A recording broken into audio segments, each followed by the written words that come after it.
So idli is a soft, white, fluffy steamed cake, and they're so easy to prepare.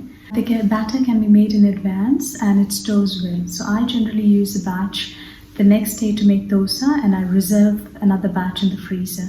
So I leave that frozen batter overnight and then steam it the next day.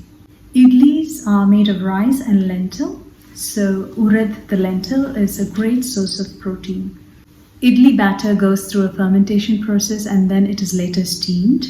So it is great for the gut and very easily digested. So idlis are recommended for people with stomach ailments, or is recommended to people that are weaning into solids after surgery.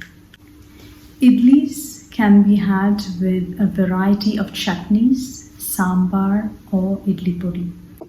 There are many variants to an idli. So based on the ingredients you have, like Ragi idli, Rava idli, or rice idli. Or based on the method of preparation, you have the fried idlis or the steamed idlis. You have masala idlis where we add onions and tomatoes to it. Or you have the podi idli where a lentil powder mixed with spices are used to coat the idlis. Based on the size and shape of an idli, you have the mini idli and you have the thatte idli, which are the larger sized ones. So idlis can be had with a sambar, chutney, or podis. Now let me take you through the idli making process.